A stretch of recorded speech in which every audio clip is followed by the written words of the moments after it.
Hey guys, I see a lot of posts on Facebook and we get questions all the time about the best way to glue tubes into the pen bodies.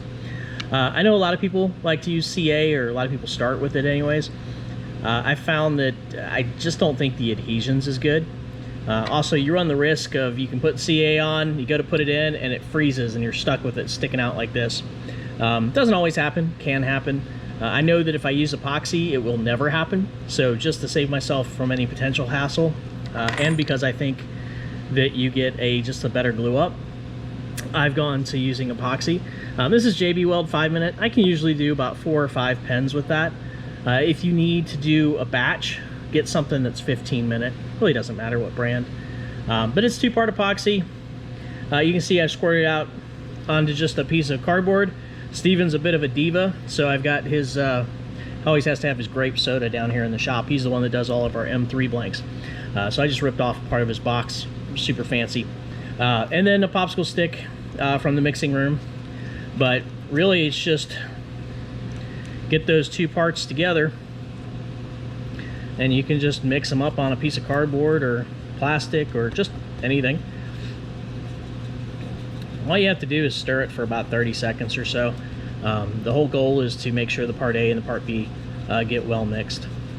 The nice thing about epoxy is you have time, so you don't have to worry about it. Just take your time with it. 5 minutes is way more than you probably need for just a couple. We're getting ready to do a couple Coyote Clicks. These are some blanks that I have for this month's subscription. Some slim blanks. These are fun, 5 inches long, but just long enough you can actually make 2 pens from each one if you're doing some single tube pens like the Coyote or the Sierra. Alright, that's probably good. The other thing I see is scuffing. These are not scuffed. I don't bother with scuffing.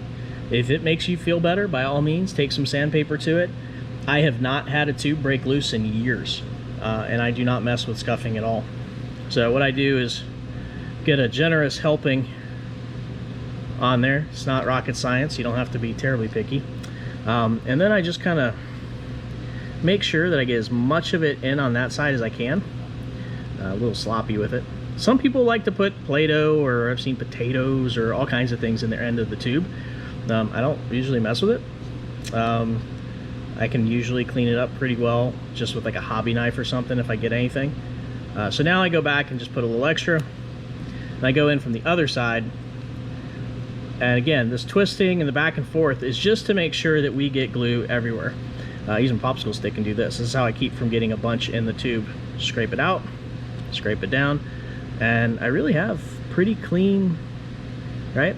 And this helps you get it flush. So on one side, you're at least flush, and then you only really have to trim up on the other. For a little piece of plastic I can set this down on.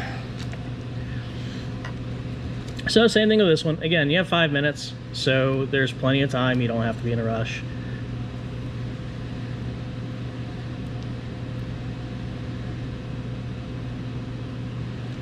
See, I'm not overly concerned about being neat with it.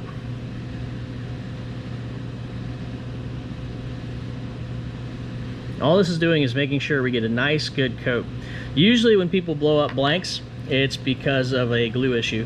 If it's not just an outright, bad catch. Catches happen. Sometimes we turn the tool the wrong way. But a lot of times if someone posts a picture of their blown up blank, you'll see the tube underneath where there was no glue. And that will cause a weak spot and definitely increase your chances of having problems. So spending a little time twisting and turning this is definitely a good idea. Again, so I was being real sloppy with it. If I don't want to get glue in the end of my tube, I can just kind of clean it up a little bit, make sure I got glue places where I want, and again, just flush and it cleans it away. So you can always push it in just a touch. That just gives me a tiny little bit to trim off. And again, it's very clean on the inside. There's a tiny little bit there. I'll go back with a razor later once it's cured and just cut that tiny little bit out. That side you can see even is really clean as well. And that's how I glue tubes.